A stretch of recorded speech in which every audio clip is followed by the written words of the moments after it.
अपनी मैं को जानो लूणा मैं क्या कहती है, सुनो ध्यान से।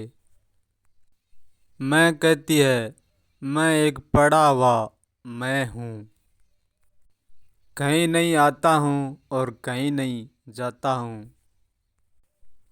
मैं मेरा मुझ में ही हिल मिलाता हूँ, मेरा हिलना और मेरा मिलना ही जीवन मृत्यु है। जीवन गुजर कर मृत्यु में मिल जाता है और मृत्यु उपज कर जीवन में आ जाती है। हिल मिलाने से मार्ग तो बन जाता है, पर मार्ग की दूरी नहीं बनती है। मैं 99% जीवन के मार्ग में हिल मिलाता ही हूँ, केवल दूरी तय नहीं करता हूँ। दूरी तय करना तो 1% ही मुश्किल सी है। जिन मार्ग में मैं दूरी तय करता हूँ वो मार्ग मुझसे परे महापुरुष है। यूं यूं ऐसे समझो, एक पत्थर को हिलाने पर वो हिल तो सकता है, पर वो मार्ग लेकर चल नहीं सकता, क्योंकि वो पड़ा पड़ा हिल तो सकता पर चलने के लिए पग नहीं होते हैं। ऐसे ही पत्थर को कोई उठाकर फेंकेंगे तो उसके पग लग जाएंगे। वो पग कैसे लगते हैं समझो लूणा। वो पग ऐसे लग जाते हैं कि पत्थर फेंकने वाला अपने हाथ में लेकर फेंकता है, अपना ही बल देकर फेंकता है, अपने ही बल से पत्थर को फेंकता है, और वो बल भी जहाँ रुकता है वो वहीं पत्थर को ले पड़ता है। अब सोचो, पत्थर के साथ हमारा बल गया है, हम कहीं नहीं गए, हम तो अभी भी यहाँ के यहीं खड़े हैं। परंतु पत्थर के बिना ना तो अकेला बल कहीं जा सकता और ना अकेला पत्थर बल के बिना कहीं नहीं जा सकता। ऐसे ही जब मैं दूरी का मार्ग तय करता हूँ, दूरी का मतलब है मेरा प्रेम से, प्रेम का मार्ग तय करता हूँ। जब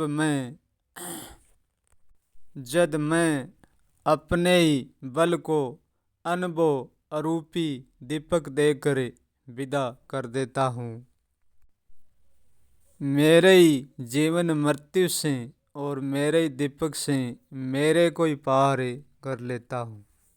मैं फिर कोई मैं नहीं रहता हूँ, मेरा कोई नाम नहीं होता है। फिर मेरा क्या होता है और क्या नहीं होता है, फिर मैं कुछ नहीं जानता। मैं जब भी पार होता हूँ तो मैं मेरे नाम रूप को साथ नहीं ले जाता हूँ, क्योंकि मेरा नाम रूप मुझको छोड़कर कभी नहीं जाते हैं। मैं मेरे बल के साथ ही पार होता हूँ, और मेरा बल वो क्या होता है, मेरा बल ये होता है, मेरा बल बिल्कुल खाली से खाली होता है, वो ही मेरा बल है। नाम रूप मुझको कदे छोड़कर नहीं जाते हैं, यही तो है मेरा नहीं मिटना। यदि मेरा नाम रूप मेरे बल के साथ चला गया तो मैं कर्ता ब्रह्मांड नहीं बचूंगा, केवल अकर्ता ही बचूंगा। तो अकर्ता कभी कर्ता नहीं हो सकता।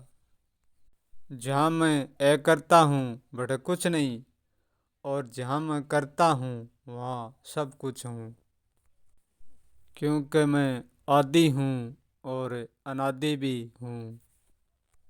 परंतु मैं कब से आदि हूँ कब से अनादि हूँ ये कहना सच नहीं, क्योंकि मेरी अनादि तो आदि बनी हुई है और मेरी आदि अनाद बनी हुई होती है। क्योंकि मेरा शुरू से तो कोई शुरू नहीं कर सकता और अंत से मेरा कोई अंत नहीं कर सकता। क्योंकि मेरा सिरे से शुरू होता है और सिरे से अंत। क्योंकि अंत का कोई पंथ नहीं है और पंथ का भी कोई अंत नहीं है। क्योंकि मेरी है का कोई हैसियत नहीं है और हैसियत का भी कोई है नहीं। ये मैं बड़ी अटपट है, उनकी झटपटी बड़ी खटपट है। उनकी खटपटी लग ही नहीं जाती झटपटी। क्योंकि मेरी हाँ का भी हाँ होना स्वभाव नहीं है और ना का भी ना होना स्वभाव नहीं है। क्या तो होने के लिए होना कहिए और क्या न होने के लिए न होना कहिए। मगर अब ये बताइए, कहिए कि या ना कहिए। सब कुछ कह के भी कुछ नहीं कहा और कुछ नहीं कह के भी सब कुछ कह दिया। कौन कहता है मैं जानता हूँ और कौन कहता है मैं कुछ नहीं जानता हूँ। जहाँ से उठता है वहीं गिरता है। बस इतना ही। ये मिटने में मिटना नहीं है और होने में होना नहीं है। अब बताओ क्या सत्य क्या असत्य, क्या सत्य क्या असत्य, गढ़ा जिसने फोड़ा और फोड़ा जिसने जोड़ा।